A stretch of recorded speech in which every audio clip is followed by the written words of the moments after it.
pasal-pasal yang dianggap melanggar pidana kekerasan dalam rumah tangga.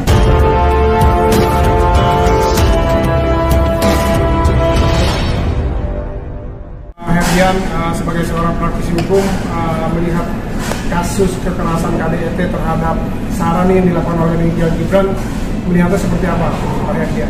Ya, itu sangat tergantung sekali dengan bukti yang sudah ada. Apalagi kalau misalnya sudah terdapat visum dugaan kekerasan terhadap Sarah ini, kemungkinan besar itu nyata.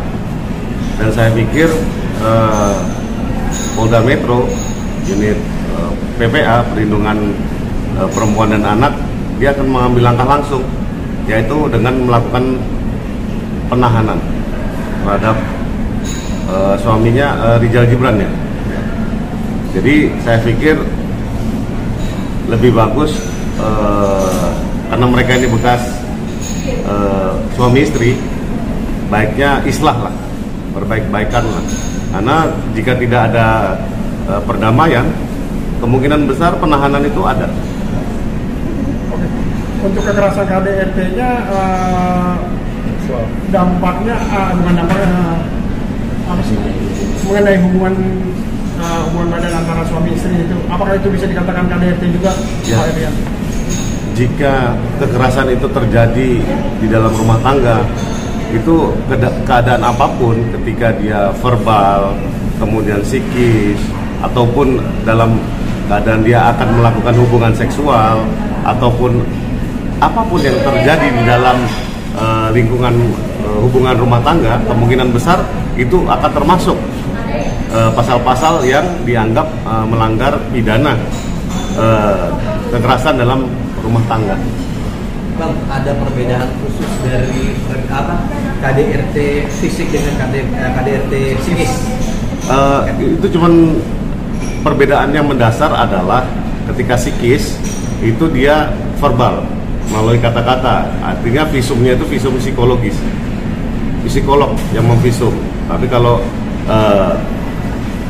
fisik, visumnya ke dokter, ada tanda-tanda memar atau apapun, itu namanya kekerasan fisik. Keduanya masuk dalam kategori pidana? Pasti, makanya KDRT ini, karena negara ini, Republik Indonesia ini sangat menjunjung tinggi dan melindungi perempuan dan anak, kemungkinan besar, saya tegaskan lagi, ya ini saudara Rizal Gibran kemungkinan ya akan dilakukan penahanan jika tidak terjadi ada perdamaian di antara keduanya. Bang, sebesar apa hukum di Indonesia melindungi wanita, Bang? Padahal nggak semua wanita kan ada yang berlaku benar, Bang. Ya, yang jelas perlindungan terhadap perempuan di Indonesia itu diutamakan. Sampai ada namanya Undang-Undang Perlindungan Perempuan dan Anak. Dan komisinya pun ada, Badan Perlindungan Perempuan dan Anak Indonesia. Ya kan? Jadi KPAI saya pikir sangat tegas, mereka adalah badan yang sangat-sangat mengedepankan tugasnya, profesional. Artinya jika ada kekerasan dalam rumah tangga, itu bagian dari kekerasan terhadap perlindungan terhadap perempuan dan anak Indonesia. Untuk ancaman hukumannya apa disamaratakan, Bang? Dari segi fisik? Sama. Berapa, Bang? Gue mesti lihat pasalnya. Nanti lo lihat pasalnya, itu kemungkinan di atas 5 tahun. Karena kenapa?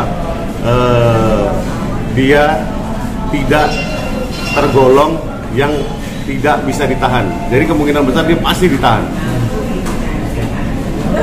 Mungkin dari Abang ada saran atau ada himbauan buat mungkin masyarakat supaya tidak melakukan KDRT? Ya, untuk masyarakat utamanya adalah jangan sampai mendahulukan emosi dalam menyelesaikan masalah. Kekerasan bukan jawaban. Kita harus mengedepankan dialog sehingga bisa dilihat kalau ada kejadian atau apapun, jangan marah dulu. Karena setelah marah biasanya itu ada kekerasan. Nah, artinya biasakan dialog. biasakan mengutarakan pendapat tanpa harus marah-marah, biasakan berdiskusi, biasakan berkomunikasi dengan baik, sehingga bisa dihindarkan namanya kekerasan. Karena terus terang, undang-undang di negara ini telah benar-benar melarang kekerasan dalam bentuk apapun, psikis apalagi fisik.